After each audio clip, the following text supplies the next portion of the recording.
Pois bem, na aula passada, galera, a gente conseguiu ter uma noção bem clara aqui de como é um circuito quando ele está perfeito, quando ele tem alimentação, né? Então vimos aqui que eu tenho alimentação em diodo, vou ter 12 volts em muitos drivers, vou ter 5 volts vindo para o bocal, alimentando sensores, e terei também 5 volts alimentando aqui outros componentes, né? Principalmente a parte do processador, que eu consegui ver diretamente aqui no capacitor. Então a dica é, se aqui tem 5 volts, eu posso ter certeza que em toda a placa eu vou ter 5 volts.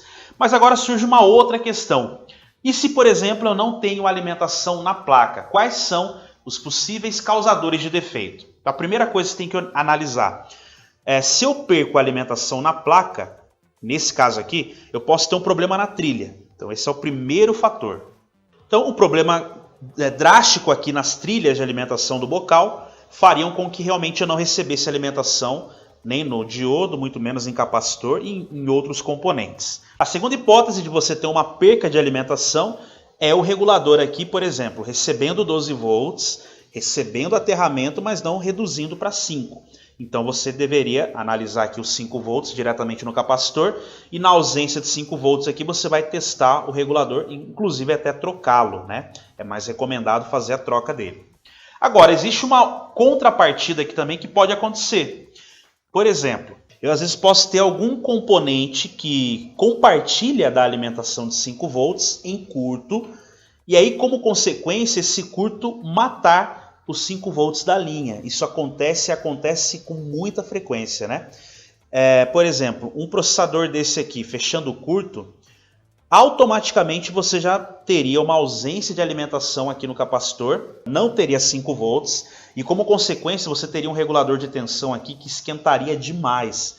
Então ele excederia o limite máximo de temperatura ali, ele trabalha com mais ou menos aí 40 graus aproximadamente. Então já teria um grande problema nesse quesito, a alimentação, né? Outra coisa que poderia também causar aqui uma perca de alimentação é o processador secundário aqui também, né, com curto, né? Se ele fechar um curto aqui, eu também vou ter problema na linha de 5 volts. Ou seja, existe N coisas que podem realmente causar um curto-circuito aqui e, consequentemente, matar a alimentação e, por consequência, matar todo o funcionamento geral do sistema, tá? Então, muita atenção nisso aí. Como que eu vou testar para saber se, por exemplo, eu tenho um curto na linha? Primeira coisa, você saber se o regulador aqui, ó, ou melhor, se o capacitor ele não está bipando entre ele, né? Então, por exemplo, eu vou pegar o outro módulo aqui para não, né, para não estragar esse aqui, ó. Mas, por exemplo, nesse módulo aqui, ó, se eu testar, né, em modo de continuidade com o meu multímetro, eu vou alternar ele aqui. E a gente vai fazer o seguinte, ó, em modo de continuidade, escuta o bip aí, ó. Tá escutando, né? Se, por exemplo, eu chegar no capacitor da linha de 5 volts, colocar uma ponta aqui e a outra aqui, ó, eu não posso escutar o bip. Se eu escutar isso aqui, ó, é sinal de que eu tenho um curto na linha, né?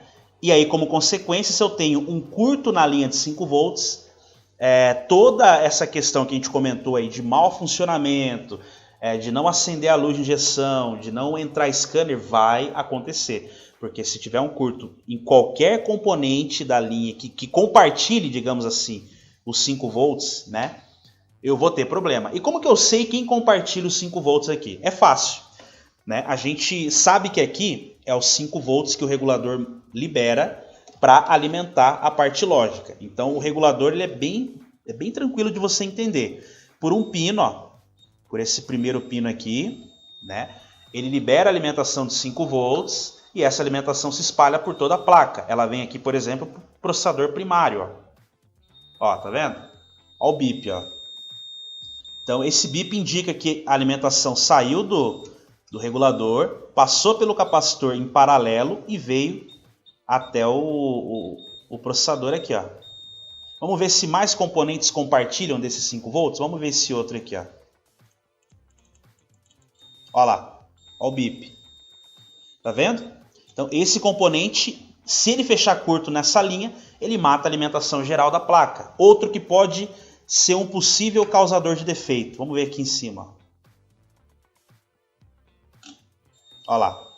Mais um componente, esse aqui no caso, que também fecha continuidade com a alimentação de 5 volts e compartilha do mesmo ponto de alimentação. Esse aqui já não compartilha da mesma linha, então não causa defeito. Vamos ver esse aqui. Esse já compartilha. Tá? Olha o bip aí. Ou seja, o que eu estou querendo dizer?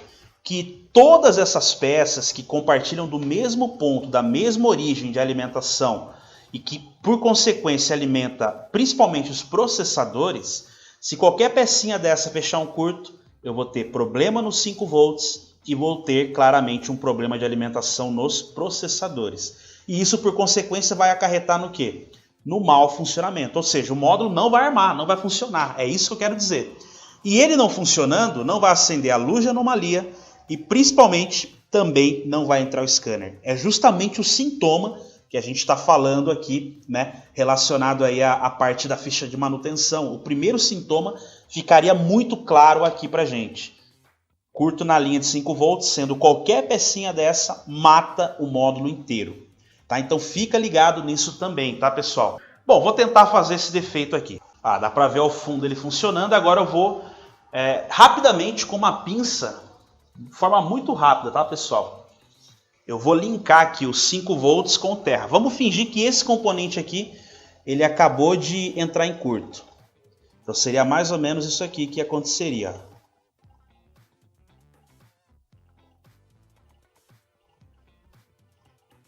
Olha lá. Morreu na hora, né? Eu só não vou ficar muito tempo com ele aqui porque o curto é forte. Mas morre na hora o módulo para. Outra coisa que vai acontecer, né, é um aumento muito significativo na corrente de consumo do módulo. Então ele vai ficar com uma corrente alta, bem alta inclusive, tá? Então tá aí. O que fazer, na verdade, quando você não tem alimentação de 5 volts? A gente consegue analisar tudo certinho, saber quem que recebe alimentação, quem que libera, e a partir daí você tem que fazer o teu diagnóstico, seguir uma rotinazinha de trabalho aqui. Primeira coisa, por que está faltando alimentação? Não está rompido os pinos aqui de cima, se não tiver tá ok. Existe uma continuidade entre o pino 35, que é a linha 15, com os demais componentes? Existe. Existe uma continuidade do terra com os demais componentes? Também existe. Então eu já posso dizer que não é problema de alimentação de 12 volts. Aí vem a segunda fase da alimentação, que é os 5 volts. Aí vem a pergunta. Testando aonde deveria ter 5 volts, eu tenho a presença dessa alimentação? Não tenho. Por que eu não tenho? Porque provavelmente está em curto. Como que eu sei que está em curto? Porque eu vou testar meu capacitor em modo de continuidade, sem alimentação, e ele vai bipar de um lado para o outro. Se ele bipa de um lado para o outro, então está errado. Por quê? Um lado dele é terra, o outro lado é os 5 volts. Ele não pode ter os 5 volts de forma alguma, né? Vai poder ter continuidade com terra.